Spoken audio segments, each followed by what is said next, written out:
Welcome to the Stepmom Side with Alicia Crasco, the podcast for stepmoms ready to create the life they want and one they actually have a say in. Here we talk all things stepmom life and just a little bit more. Leave the superficial conversations at the door and get ready for perspective shifts and actionable advice to help you on your way to creating the life you want, one step at a time. Hi, Melissa. Welcome to the podcast. Hi, Alicia. Thank you so much for having me. You're welcome. I'm excited to chat with you, but my audience may or may not know you. So can you tell us a little bit about you? Yeah, absolutely. So short story, I guess, to begin with, is I own a wealth management firm presently. I've been a financial advisor for about 7 years, and the majority of the beginning of that was with a major corporate firm. Then I had some life happenings take place that really influenced me to transition over into opening my own independent firm. So we focus on investment management and financial planning. And in financial planning, it's the whole scope of your finances. So exploring income opportunities, expenses, tax strategies, insurance, and estate planning, which we're going to dive into today. So that's where we are presently. I do have a pretty interesting decade life story. So wherever we want to go with that, I'm open to share all the details to help your audience. Tell us everything. Everything. Okay. That's what I tell my audience. I'm like, tell me everything. Tell me everything. Okay. Well, yeah, I guess I should say part of my family. So I am divorced, so that's going to be relatable to your audience for sure. My kids now are 10 and 13. So I have an older daughter and a younger son. So they take up a lot of my time, and I'll kind of get into kind of how that mapped my career direction. So yeah, I went through that whole divorce about 10 years ago, and I'm not remarried. So you all are a lot braver than I am, obviously. So, the last decade, I've just focused on my career and raising my kids.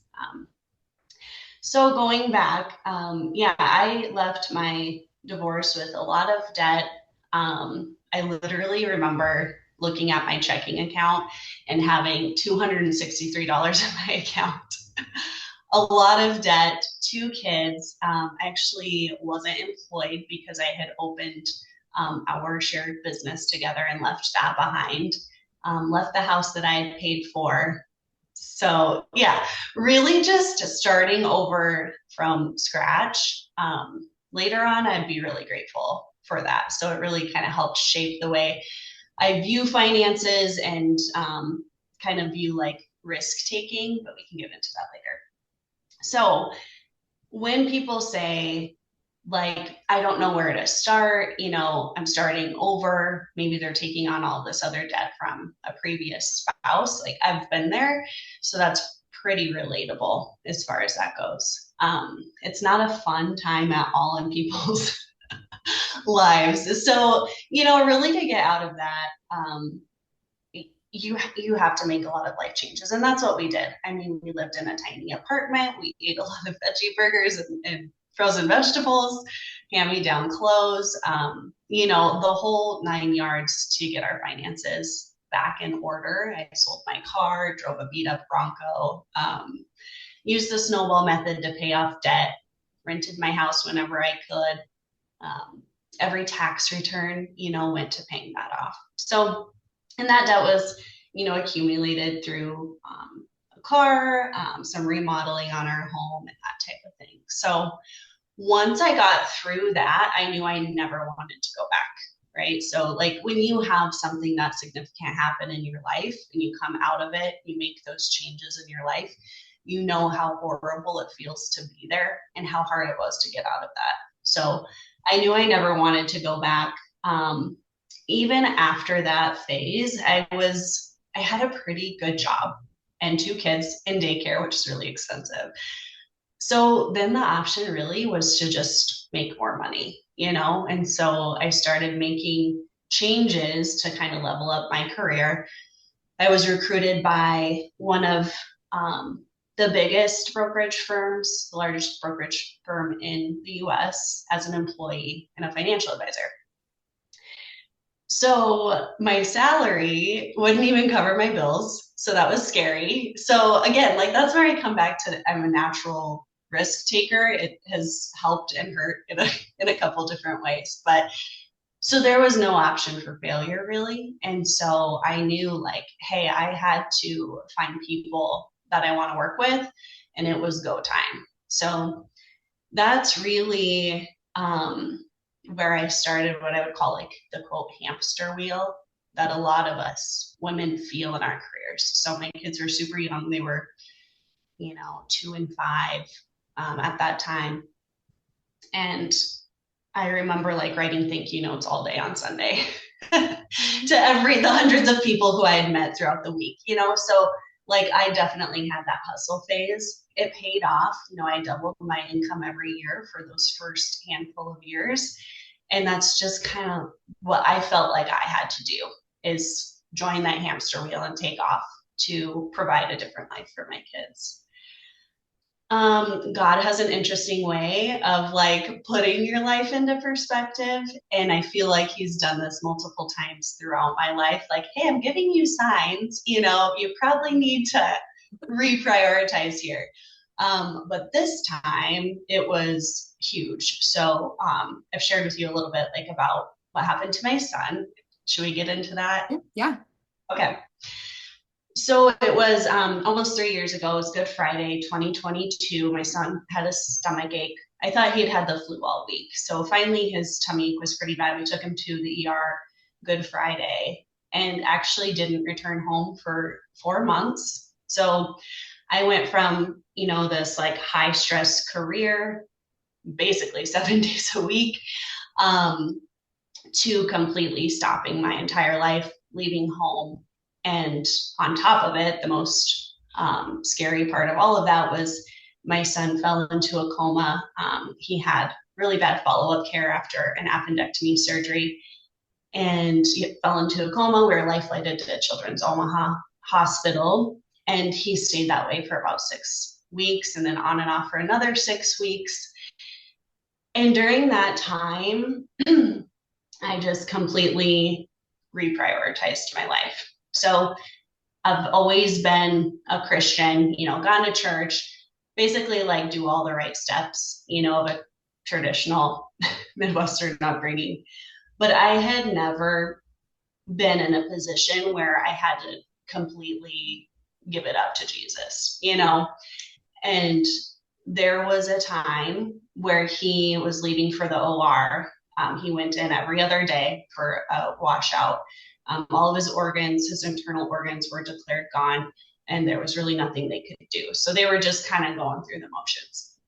And they said, he is the sickest child ever to go into our OR. You need to say your goodbyes, basically. And so I completely lost it. Like, that was the hardest moment of my entire life. And I was still trying to like take control, at that point. And so basically they had to, pull me off of him as they were wheeling him down the hall. And he came out of that surgery again. And then 2 days later again. And that was like my breaking point in life. Like everyone says they have it. That was mine for sure. Like there was nothing in this world that was going to save him. It had to be someone and something else. And to me, that was Jesus. And so, he came back from that surgery and I whispered in his ear and I just said, everything's in God's plan. If you need to go be his warrior, we'll be okay. Like if you can't go anymore, if you can't handle this anymore, you can go be with Jesus. And so that was like me not giving up. That was me giving up my control and switching my entire life view really, as far as, how things were happening. Right, yeah. And that I didn't have control, and that every moment that I had with my son after that was going to be appreciated. So getting through that, he survived. They have no medical reason why he survived that. So to me, it was all the prayers. I mean, our whole town stopped to pray at certain moments during those 3 months, and we got through it. He relearned how to, talk, walk, eat. Um, we came home, and I homeschooled him after that, and I started making huge changes in our whole life because my priorities have changed. I had like over 1,200 clients at that time. And it's not that I didn't care about them, it's just that my conversations had to be meaningful in order for me to spend that time away from my family at that point. And so I gave a path of my book right away so that I could be home more, and then started making plans for what that really looked like in the future. And ultimately, that transpired into opening my own firm so that I could work with a select few clients. I could spend at least double time with my kids. Like, I'm at every activity, I take them to school, pick them up from school. Um, and then, where you and I came into meet was creating this educational opportunity, which I'm passionate about, to help all the other people that I don't have the capacity to reach one-on-one. So really that's like, he is my why. I mean, my kids are my why. They mean everything to me, but I think it's really relatable to people in your audience. And honestly, like a lot of my friends and very career focused people, it's like, gosh, if you don't have a significant event happen, like there's probably other things happening in the background that are telling you to reprioritize. And there is a different way. There's a different way than the traditional. In my life, it was like 8 to 6. There's a different way to keep your priorities at the top and to create more of an ideal life, meaningful life. So that's, yeah, that's a lot to put on the first part of this conversation with you. But yeah, that's where we are today. And, part of that educational program goes back to Children's Omaha Hospital as a donation. So that's kind of like, I feel like I'm maybe in my like passion phase, of helping others. Oh my gosh, that's a lot in 10 years to like get divorced, like get out of this like that hole and then like have this happen. It's just like blow after blow, like massive blows though. Yeah. So, a couple things. I have an amazing family, so I'm really blessed to have Awesome. like a good support system. They only live an hour away, and I'm really close to my mom and sister and my brother. He would be mad if I didn't say my brother and my dad, but we talk, every day. So the support system helped. Believing in something bigger than yourself, that helps. But so a friend actually recently told me to watch Eat, Pray, Love. Have you ever seen it? I With have Julie? not seen that, but I know what you're talking about. Yeah, so it's an older movie, and I was like, okay, With fine. So I Julia watched Roberts, it. right? Yeah, yeah, and I love her. Yeah. And so I just actually watched it 2 nights ago, and there's a scene in there where she talks about, like, she had kind of been living like this victim life, like stuff kept happening to her over and over again, or like why, questioning why. And I've definitely been there too. And she has this like come to Jesus moment where she's like, the world is just messy. Like there's just stuff happening, and sometimes you're unlucky enough to encounter it. Sometimes it's choices, but sometimes you're just unlucky to encounter it. And the big difference is like, which of those are you going to hold on to, or are you able to move on? Like, that's the big difference, I think, in people. Because there's a lot of times where I easily could have been like, why? Like, why me? Um, but to be honest, like every hard part of that decade has brought like such a beautiful aftermath from it. It's just sometimes hard to see the silver lining when you're in it, but it's probably there. I always think for Mother's Day, my daughter got me this thing that says, It's something along the, it's like where I keep like my ring or like my jewelry, like when I'm like washing my face at night, and it says the bigger the storm, the bigger the rainbow, and it's got like a rainbow on it. And I'm like, Mhm. that's exactly what I think, like listening to your story. Like, yeah, you've had some pretty big storms, but then like it's totally all worked out. And I feel like Mhm. you just kind of grow through what you go through, and you wouldn't be where you are now had all of those things not happened. No, no, absolutely not. And I wouldn't have liked myself as a person as much either. You know, like it's Yeah. really taught me some pretty big significant lessons. And Yeah. each time, like I feel like I become a better person, more insightful, more empathetic. So, Yeah, I completely hear you on that. And I think like in my audience too, there's a lot that happens and like a lot that you have to go through that you're just like, okay, I don't really like that this is happening, but like what lesson do I need to learn from it? Like what changes it's gonna make in my life? And you did mhm, talk about finances and like starting off again at ground zero with like a bunch of debt.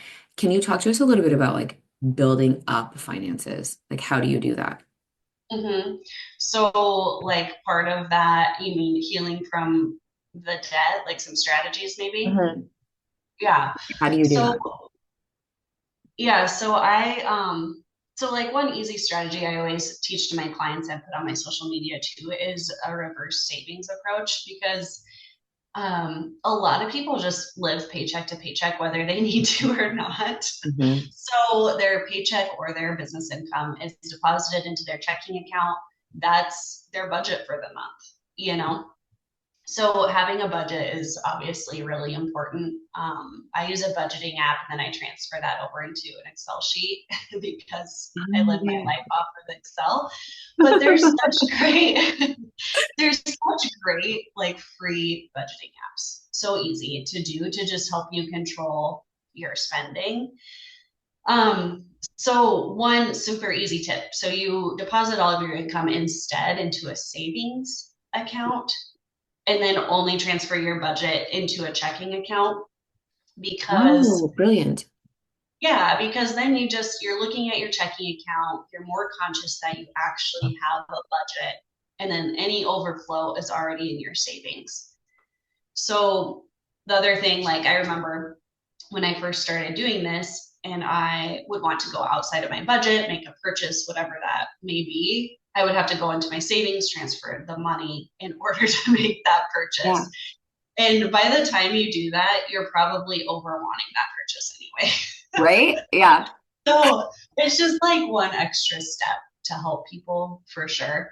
Um, I have worked with people, you know, where they're really budget focused or debt focused. And like I said, I use the snowball method. So there's two different ways that you can work on debt. So you can pay off the smallest debt first, which kind of like gives you that encouragement, like, yes, I paid it off. And most of the time, it's beneficial for people to just close it because if you keep it open, you're probably gonna just use it or freeze it, like put it in the freezer in a bucket of water or something. I've heard so many people say that. Like, oh my gosh, during COVID, I spent so much money, so I froze my credit card. And I'm Yeah, like, what? What did you do? And like literally put it in the freezer. yeah, exactly. So that's something you can do. Or you pay off, I mean, logically, like from an investment standpoint, you pay off the highest interest debt first and then go from there. As you're snowballing, so the payment from the card that you just paid off obviously should be available for you to pay more on the following card that you're working on. So that's honestly, that's exactly what I did. And I did the reverse savings because I had varying income. So instead of spending like a bonus or a good commission month, it all went towards my debt or towards savings. So it's just really, I think at the end of the day, with starting that, it's it comes back to just being diligent about setting up a process, write it down, and remind yourself why, like what it felt like to be in that place that you never want to go back. Right? So, And the whole, um, oh my gosh, I'm never going to get out of this ever, right? It seems like it takes forever. It's so easy to get into debt. But like, how am I going to get out of this? Why is it taking yeah, me? And like that's so, I feel like so many people get sucked into that. It's never going to get better. Like it's Yep. only an additional $50 a month that I can put away or whatever it is, but like something is better than nothing, right? Yeah, and I think like the psychology behind finances are, that is really popular right now, and there's a lot of shame and guilt behind all of that. And also, I mean, I've tried to help people through this, and they just aren't willing to change their lifestyle. Um, it's a social thing, and it's a keeping up with the Joneses thing. And I'm like, if you start saying like, "Hey, come over to my house for burgers," instead of meeting me for, going out and spending a bunch of money on food and booze for our date night, like you're gonna start attracting more people and friends that are doing the same thing as you are, like that are putting their priorities in place, that align with yours.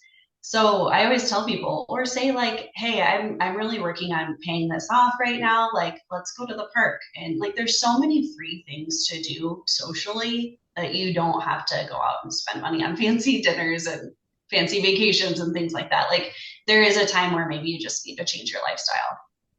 And I think that's a tough pill to swallow for a lot of people. They're like, but I don't want, right? Because it's the whole like keeping up with the Joneses. And what does that say Yeah. about me? And what are people going to think if I don't do this or if I don't do that or if I don't drive this car or live in this house or in this zip code or whatever? Yeah. And for me, if someone told me that, like, hey, I'm not gonna do that because like I have a huge goal of maxing out my retirement this year. I'd be like, oh my gosh, that's so cool. Like, how can I support you in that? For sure. Let's go for a run instead, you know? Mhm. And I just think like, why aren't we talking about money? I talk about it every day. My family's probably always so sick of it. It's like a holiday conversation all the time. But what like it shouldn't be shameful. Like we're all trying to do the same things. Yeah, I agree. And I think especially like as women, like it's one of those conversations that's like, oh, you know what? I actually don't know that much about it. So I'm not going to speak on it because I feel really weird about it and just hope that it all works out. So you did mention retirement. So can you talk to us a little bit about, okay, so we've paid off our debt. We're going to fast forward Mm-hmm. 10 years. We've paid off our Yeah. debt. How do we start saving for retirement? Like, do we do it at the same time? Do we like do one and then the other? Mm-hmm. Yeah, so like there's some foundational steps that I always share with people. So in order, definitely you're paying off your debt, and then you're saving for 3 to 6 months in a savings account of your monthly expenses. So monthly expenses times 3 to 6, depending on what type of career you have. So if you're salaried, maybe you can do a little bit less. That's because like if you break your arm, you get really sick, you get fired, whatever, like you need that time maybe for your disability insurance to kick in, or for you to find a new job, something like that. Also, you don't want to have to reach again and go thaw your credit card to pay for like a new dryer, wheels on your car, whatever it may be, like those unexpected things, health emergency that comes up. So pay off your debt, 3 to 6 months savings. And then people usually have a bucket within their employer that they should start working on. So you ask, should we do it at the same time? Like, that's totally up to you. I didn't, because my brain is like very much in order. So I needed to do these in order. And honestly, paying off a 20% credit card gives you 20% return on your cash right away versus putting it in maybe a 10% average return fund, like investment fund. So I always encourage people to look at their employer plans first, because that's, if they are qualified to be a participant, that's really where they need to start, and working on getting up to at least the match. So usually an employer says, hey, if you contribute 4%, I'll match you 4%. But if you're only contributing 2%, they're only going to match you 2%. So like, why wouldn't you get that free money? Mhm. Yeah, so that would be the first place to start, and then working up to max that out. Um, because like most of us don't start saving for retirement at age 20, or 22 when we start our career. An advisor can help you figure out like hey, is this enough to get me to my retirement goal by maxing this out? And then so kind of step 4, after you utilize your employer plan, if you don't have an employer plan, you can contribute to, a Roth or a traditional, depending on your income, just on your own, or through an advisor. And then you can work on like what I call your middle bucket, which is like your glorified savings. And that's where that's your fun money. That's your vacation. That's your new car. Those are your purchases that are more midterm than your long-term retirement. Does that kind of make sense? That makes complete sense. Yeah. Yep. And along in there, when we get into estate planning, like you should do that right away. So that's not necessarily a part of the steps. I would, you never know what's going to happen like today or tomorrow. So yeah, that's one of the priorities for sure. Yeah, I think that estate planning, people are like, oh, I have so long to do it. I Yeah. don't plan on dying anytime soon. So I've got at least like another 30 years until I have to like even contemplate that. And it's like, no, like Yeah. I told you, we're going through estate planning stuff now too. But Yeah. before, I want to hear about it. yeah, I'm excited about it. And it's obviously like complicated, weird, like awkward conversations to have in general, but then you add in like a blended family, right? Um, Mm-hmm. so retirement, just to like recap, Yep. work on paying off your debt stuff first. Find out if your employer has a company match. And then if Mm-hmm. they've got that, like definitely do that because you're gonna get more bang for your buck. I have friends that company match is like 9.3, which is really good. But then Yep. like, oh, I'm only contributing like you said, like 2% or like 5%. I'm like, oh my gosh, that's free money. Like, what are you doing? Like it's such Yeah, exactly. yeah. Yes, exactly. Um, so estate planning, let's talk about that. Like, how do you navigate through that? Or like what questions would you start with? Mm-hmm. He's like, I don't know anything Yes. about estate planning. What do I do? Yeah. Yep. So, I mean, to be honest, so we were talking about like myths or common mistakes, like Yeah. exactly that. So my dad is an insurance agent and advisor. And so, I always thought like, hey, dad'll take care of it. Like if I die, dad'll take care of it. And part of that was just because like I didn't know, like before this career, like no one was telling me that I needed to have these documents. Mhm. And so after that happened with my son, it really like put the light on for me to get that done right away. So that was one of the first, I think I actually called my attorney while I was sitting in the ICU. And I was like, I need this like now. And he's like, what are you doing? And I'm like, but like, I need it really bad. So why that showed it to me so clearly was because as a guardian of your kids, you automatically get to make those choices for them, like huge medical choices, life and death choices, like end of life choices. After 18, like you have to designate someone to do those things for you, or else your family is sitting there, I imagine hovering in this ICU room like we all were, trying to figure out what would she want. Mhm.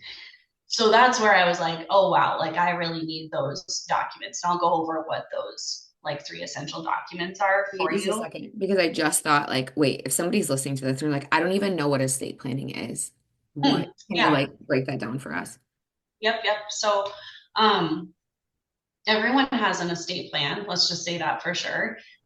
So if you don't have anything documented, like um, your assets will be transferred at your passing through a state process called probate. And every state has a different probate process. Just Some are so easy. weird. Like, why aren't they the same? Yeah, yeah, exactly. So, it seems like smaller states make it a little bit easier, but there's a lot of differences also, like in tax consequences and things like that. So, anyway, if you don't have an estate plan, which is just how you want your assets to transfer at your passing, how you want someone to make decisions for you when you're living, and who's going to take care of your kids, like as dependents. So that's kind of like an overview of what an estate plan is. It's like if you're taken out of the picture, who's making those decisions and how will everything in your life transfer? Hmm. Is that helpful? Yeah, or if you are like in a coma, like your son was, like, or you like Yep. as the adult, like, okay, now what am I going to do? Like, who's making like all of the decisions, like medical decisions, or who has power of attorney, or yeah, like if something happens to me, like let's say they end up like there's a DNR, like do not resuscitate, like signed, like I don't want to be resuscitated or on life support for however long. Okay, great. Fine. But then when you are gone, who's taking care of your kids? Like who's being passed on Mhm. to?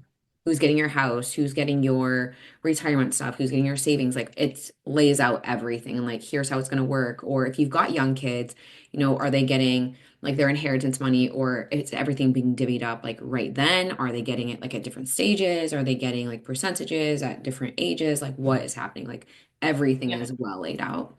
I heard somebody Yep. recently tell me they were doing estate planning too, and they had put in there like, if you guys fight over this, like no one gets anything. I was like, Yep. it's actually pretty good because Yeah, they do exactly. weird things to people, like weird Uh-huh. things, right? I'm sure you see it. Yeah. Yeah. Yeah. Yeah. So, I mean, I see it all the time with clients. So, like, because estate planning is such a passion of mine, I'm like, I will walk you to the attorney's office and I will sit in that office with you. Like, I never give up an hour to be in an attorney's office because you learn so much with the client. And then a lot of the times they have questions afterwards too, because it's so overwhelming. But um, yeah, so there's a lot of, I mean, so if you're thinking about medical assets, transfer of assets, and then your kids, it's all included in there. So um, kind of going back from the start, like if you don't have that, it goes through a state process, and then the state decides, they'll appoint an executor that comes forward, and they're like representing your wants, what they think that you would have wanted, to handle the probate process, which is like it's usually pretty hard on your family, like you said, because there's arguments. We live in the Midwest, so there's like a lot of land that is left to like multiple siblings. Okay, not small families, like Yeah. lots of siblings, and now they all have to agree on what to do with that. So And no one um agrees. and No no one. one ever agrees because someone needs money, someone doesn't, someone wants to work the farm, the other person's moved away. I mean, it's pretty hairy. So yeah, when you start, like, I think right away, you just ask around, like ask your friends, again, talk about this, do you have an estate plan? Who did you work with? And then go sit in their office for an hour and meet with that attorney. You can do these online. I have a personal experience with a family member who had an online will. We could never find it, so we worked off of a 20-year plus paper will that was in a safe. So I just think that like establishing a good relationship with an attorney is so important. And there are attorneys that only do estate planning. Mhm. So that would be step one. Ask around and go sit in their office. They'll walk you through the differences. So a will based estate plan is just saying, like, at your passing, who gets your assets. One thing that most people don't know about wills is that they can be contended. So again, if you have a messy family, Okay. or like especially in like blended families, I think that that's really important to know, because you have different children and someone may contend that the other person should get those assets. So a will can be contended, and that's why a lot of my clients choose to go with a trust based Hmm. estate plan instead, which it's more expensive on the front end. There's a lot more decisions for you to make, but it makes it a lot easier for your family on the back end, because it's, a lot of that legal process is already completed. Yeah. So, Yeah, I think that's interesting. And can you talk like what is the difference between a will and a trust? Like you just kind of briefly discussed like what a will is, but people are like, oh, you hear people say like, oh, you must be a trust fund baby, Melissa. But like what yeah, does that mean? I wish. I know, right? Same. Yeah. Hi. My name's Alicia. I'm willing to be adopted. Yeah, exactly. Yeah, so just an easy way to think of it, I always tell people is a will is just to whom? Like to whom are your assets going to at the time you're passing? And a trust is to whom, how, and when. Mhm. So, like, especially when you're talking about minor kids, like, I have my plan set up to where they don't get any assets until they're well into adulthood. Because I know all of the mistakes I made Wait, financially. what are you talking about? Right? Yeah. You didn't blow it all and you're 18? Yeah. So I think that's important. And then also, they have access to that. They can petition for that, for education, for a car, for a home. Like really a trust, you can put any wishes you want in there and make it as complicated as you want or as simple as you want. But at the end of the day, you just get to decide like to who, when, and how those assets are going to. Mhm. Um, so another like mistake or myth that people think is, well, I have all of my assets registered with beneficiaries. Like, I don't need any of this. But like you said, we have a lot of physical assets that we don't even think about, like our car, our house, and then, I mean, yeah, your kids. Your kids don't have a beneficiary listed on their birth certificate. So all of those need to be included in your estate plan. And I think that like the conversations that people have about them, like it is really hard. Like it's a hard conversation to have because you're picturing like whoever you're with, like not being there, or Mhm. like if you are in a blended family, like how things are getting divided up, and like fair doesn't always necessarily mean equal, and that's really hard for people to hear or like actually see play out. What experience do you have like with a blended family or trying to like navigate finances like that? Have you had any clients that are in blended families? Yeah, so I think maybe not specifically blended. I can think of one or two, but like the most common that I see is in-laws. So like a lot of people do their planning for the bloodline. And that just, Oh, tell me. that, well, yeah. So like if they're leaving assets to, um, let's see, how do you think of this? So, okay, let's say that like my parents were leaving assets to me and I have two kids and I'm remarried in this story. If I die, my assets would just go directly to my kids instead of to that non-bloodline Got relative. it. So I think I see that the most, and people feel like really uncomfortable about it. And it's like, you guys don't feel uncomfortable. That spouse probably doesn't, hopefully, doesn't want your money anyway. And if I'm gone and I'm out of the picture, we don't know what that situation is going to look like. So I'd say that's the most common thing that I'm sitting in on conversations for. Um, and then, yes, with blended families, a lot of the times they're choosing assets and to particular people and not trying to share them. So, like when we come back to that land conversation, it's like, well, gosh, it's a lot easier if you just say, hey, you get the land, you get that vacation home, you get my IRA, instead of trying to divvy it up where they have to agree on those assets. So Oh, I that's a think good that's point. Yeah. helpful. That is yeah, because again, like fair doesn't always mean equal, right? And you talked about like, especially with the land thing, like I'm from Iowa originally, and so I understand like the land thing, and we had a situation like that a few generations back, like where the land was just like, we're selling it because you guys can't agree, like it's out, like we're done. Yeah. Um, but if you've got siblings that have moved away, right? And so Mhm. like let's say that you and I are sisters, well, I stayed here and I was doing whatever, well, you moved away and ran off and became a wealth management Yeah. thing. And then now all of a sudden you're like, well, I want the land. And I'm like, well, I've been the one that's been here doing it. You can't just Right. come in and like take it over, right? And so it's just whatever is fair doesn't necessarily mean that it's divvied up equally. Right.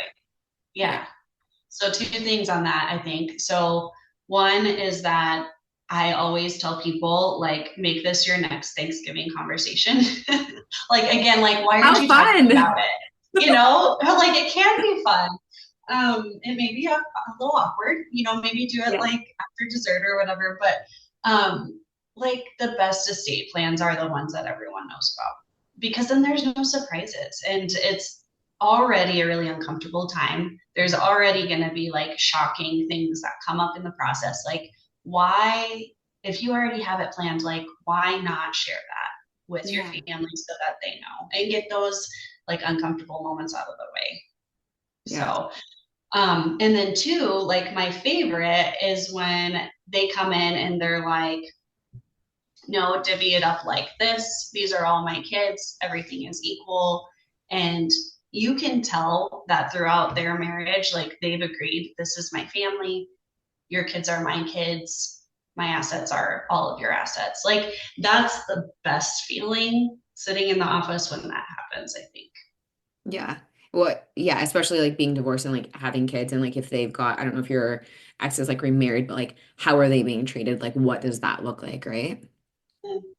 Yeah, yeah, exactly. And even sometimes, like one case specifically comes to mind, like he was, the breadwinner, and most of their assets are in his IRA, which IRAs are only linked to your name, right? But then you can decide who those go to. And he's transferring all of that over when he passes to her and her her kids, which were also his kids, and he had biological kids too. But it was just like a really cool thing to see that they had come to that Yeah. And I think it definitely depends on the relationship in your blended family. And here's where like it gets weird. You might have a good relationship with people now, and then so you set up your estate planning or your trust, and it's this. And then let's say in 10, 15, 20 years from now, things aren't good and you want to redo it, or vice versa. Things are really bad now, and you're like, I'm not putting my stepkids or even my own kids, right? People do that too. Like people do weird things with money and like that. It's so weird. point. Yeah, But yeah, then then things are good and it's like, oh, I never went back and like changed this, and then there's yeah. the hurt of like, oh, that's what this person thought of me, however long ago it was. And yeah, it's so weird. So we had talked about earlier, um, we did our estate planning. Oh my gosh, I think it was like 7 years ago, 8 years ago. So like way before. So we have an ours daughter and she's about to be 6. And she Sorry, like I like heard you say this. I heard you say this on another podcast about decluttering an hours daughter, and I was like, "Is that an actual term?" Like, I love that. That's so adorable. Okay, ours baby. sorry. But yeah. Yeah, the decluttering podcast is so good. Like Amy is Yeah, amazing. She's so great. yes, Um, but in that estate planning that is still standing today, she's not even there. Like she's a figment of like everyone's imagination. It's like what kid, yeah. right? And Mhm. so we're taking a big trip next month, and so we're hammering it out before then, just in case, God forbid anything happens. And it's interesting to have the conversations about, okay, well, divvying everything up and how different that looks in all of the different scenarios. Like if something happens to both my husband and I, if something happens to just him, if something happens to just me, and like playing out all of these different scenarios, and then depending on what scenario plays out, how everything is divided up. So speaking of Mhm. like the money thing, when you're like, oh yeah, they're not getting it until well into adulthood, we like how we had it set originally when my stepkids were minors was if something happened to us, they would get something at 18 and then something else at 25. And same thing, like it Mhm. could be, it was directed like this is what it could be or whatever, right? But then like if it's just my husband, like then this, then that. And I remember being like, oh, you know what? I'm so logical. Like this is going to be such an easy conversation. And So then far. I was just staring at my husband and I'm like, my eyes are like welling and he was like, what? And I'm like, I don't want the money. I would rather have you. He's like, I'm not dead. I'm not dead. Yeah. I'm Uh-huh. okay. But this time around, it's so much easier to have the conversations and it's not, things were not that great when we were initially doing it. So the conversations are a lot easier to have now. Things have like really smoothed out like in our blended family dynamic. And so the conversations aren't as they were never like awkward for him. Like he's very like logical, like very direct. Mhm. Like here's how it's going to play out. But in that sense, I was definitely like the more emotional one. And Now it's like, okay, we've already been through this. How is this going to play out? What's going to happen? But the biggest factor is like, okay, who is taking care of our daughter? She's underage still, right? She's only 5. Like, there's a long time to be had. And like, what happens? A question I do have for you. We had asked about this like when we had like our initial meeting, but I'm curious like your thoughts on it too. So you've got a new guardian that comes in. Let's say something happens to both of us. You've got a new guardian that comes in for minor kids. Do you leave a cut of like whatever it is, your inheritance, like your assets, to that guardian that comes in? What are your thoughts? Kind of as like a thank you for like raising my kid. Right. Oh no, you are super choppy. Your face is frozen and there we go. You're back. Are we good? Okay. Yeah. So I tried to do that, like in mine, and you can. I mean, you absolutely can, but just also keep in mind that that guardian can petition for expenses, for like education, a vehicle, college. So but you could do it either way, really. I mean, you could leave them a budget if you wanted to. Basically, the answer is any way that feels good to you, you can put that in your plan. If it's family, like for me, I don't think my family would take that, and that was the conversation that we had. I was like, I want to leave X amount to you so you can blah blah blah, and they were like, we will just deny it anyway and leave it for the kids. And that's probably what most guardians would say is like, we don't want your money. It's the kids' money. But if that makes you feel better, like for a certain style of living that, or if you want them to be going to private school, whatever, you can put that in there for sure. You know, really adjusting it to whatever makes you feel good. And that can be a conversation with your guardian too, whoever you choose. Yeah. Okay, I've heard you say this a few times. I know what you're talking about, but when you say, oh, they could petition to do that, what does that mean? Yeah, so then they just go ask whoever is holding the trust or the executor of the trust, they go to ask if they can receive funds for, they call them like good reasons or good deeds. And usually that's medical and healthcare. Sorry, medical and education. Yeah. So Yeah. just to like be clear, can you talk us through like when you've got everything set up, it's not like, okay, you pass away, all of the courtship has happened, and then this person or these people now have all of the money. Let's say you've got minor kids, and Yeah. like it's not just like all of a sudden like one massive check is like written to whoever. Like what actually happens?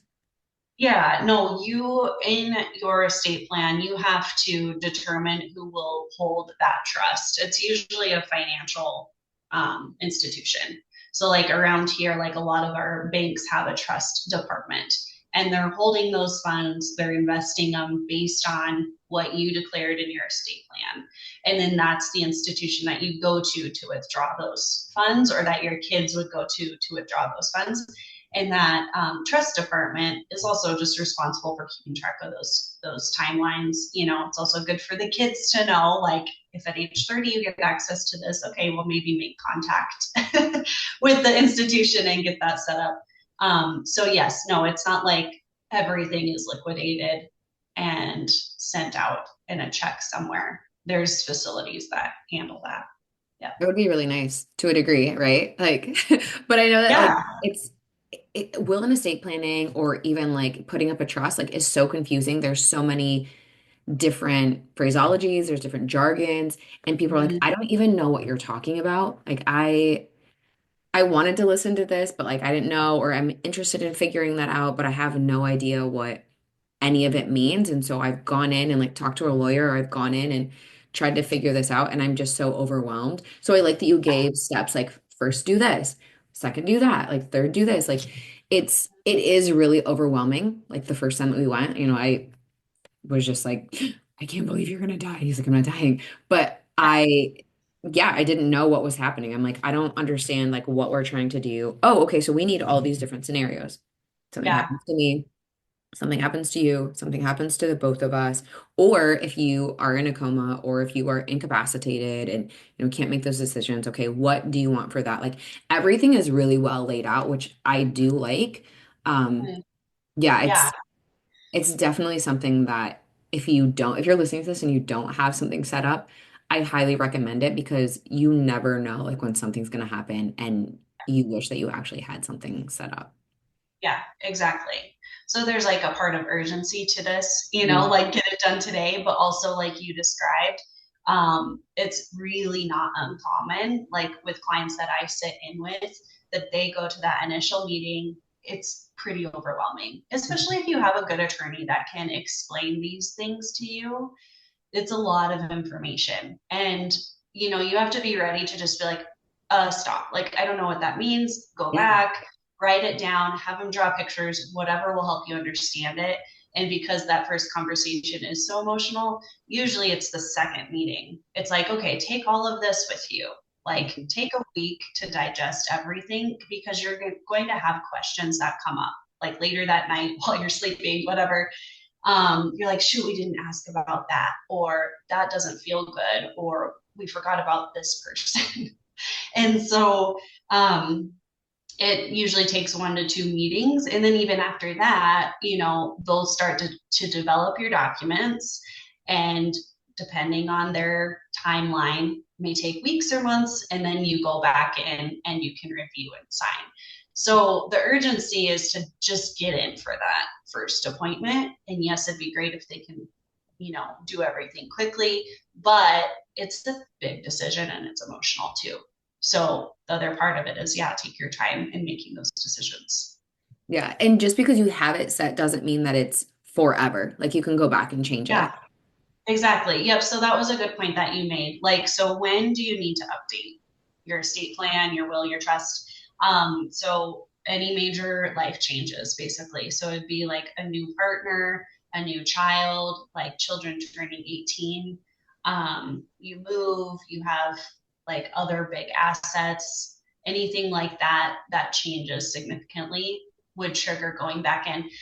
You've probably already done a lot of the heavy lifting, so it might just be like a very minimal change that the attorney needs to make.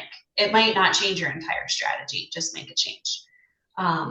One thing people always ask me, especially my older clients that have like fun cars, razors, a vacation home, they're like, oh, I don't want to trust because I don't want to go back to my attorney and put all these assets in my trust every time. And I'm like, no, no, no. It's actually opposite. So view it like you've established this home called your trust for all of your assets. And when you buy a new asset, you just register that asset owner as the trust. So the trust just owns that asset when you're buying and selling them. So you're not going back to your attorney every time. Yeah, Does that make sense? that Yeah. makes sense. And I think where Yeah. people get caught up is like, okay, lawyers are really expensive. We just went through like, this is not us, but like a situation that I'm thinking of people using for lawyers, right? Because lawyers get like the short end of the stick a lot of times. They're so expensive. Anytime I send them an email or anytime it's a phone call, like it's another several $100s. So if I have to go back and register whatever it is, that's going to cost me hundreds of dollars every single time.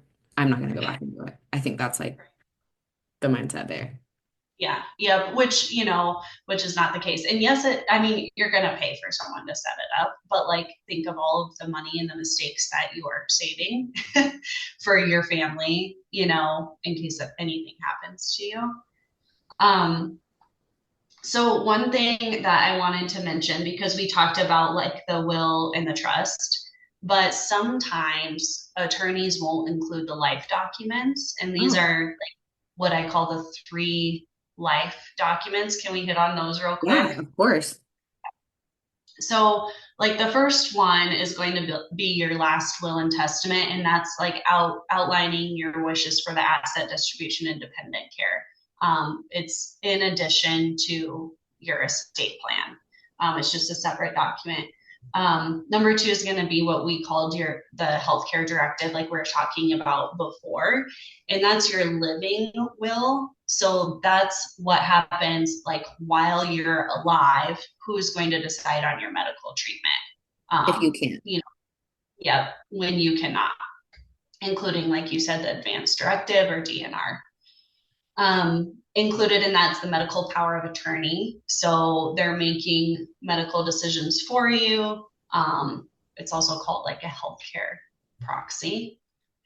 And then the third one is your financial power of attorney. So again, I see this all the time. I'm like, or people, clients will say, well, all of our accounts are joint. We don't need a power of attorney. If something happens to me, she'll handle it, and vice versa. Okay, well, what if something happens to both of you, Or what if you've not changed your documents and now you're the only one left and your family's trying to pay your bills and no one has access to your funds?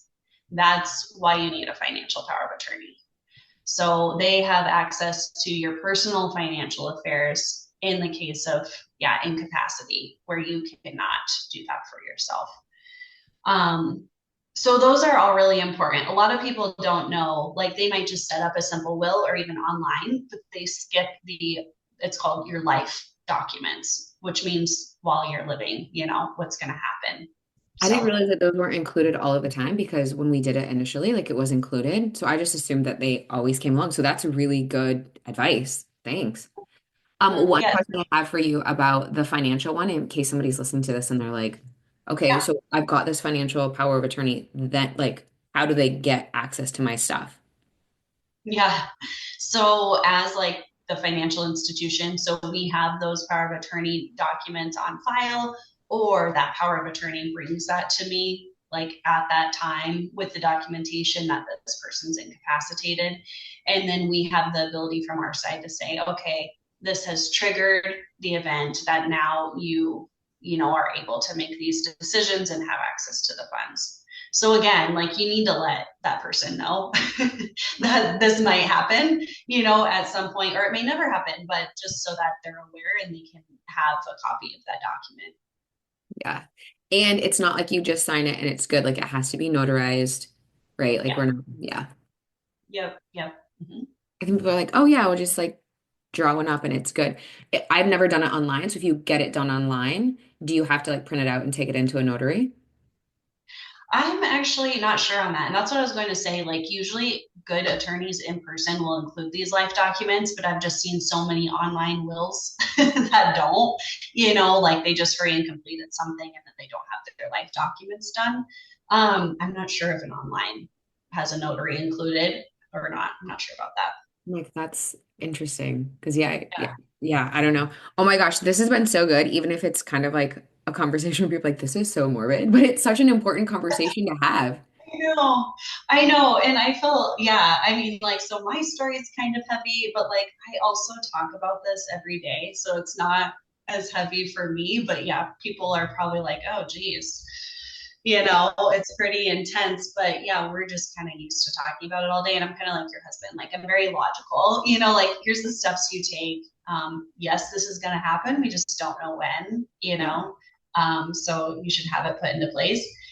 And really, what we see from our side, and I'll say this too, like from a financial standpoint of getting your financial affairs in order during this process is going to be so helpful. So, like, one thing that I do with clients is we go through their whole financial plan, and then I have software that prints out estate documents. And it lists like their documents, who's the beneficiary, their net worth, because that's like the first hour of your conversation with your attorney. So if you can already have some of those done, it saves a lot of time. And like you said, money on an hourly fee that you can take to the attorney and already have it done.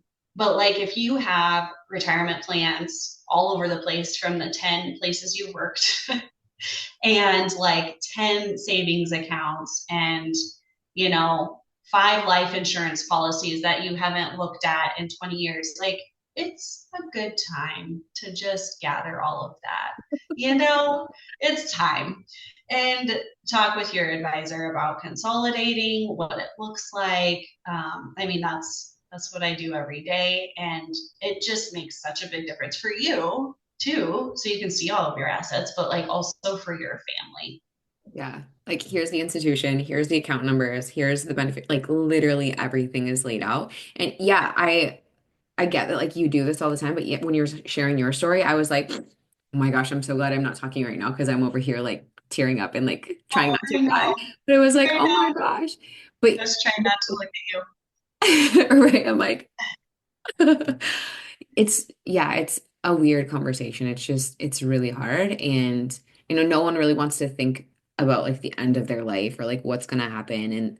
But it's so much easier just to have things planned out.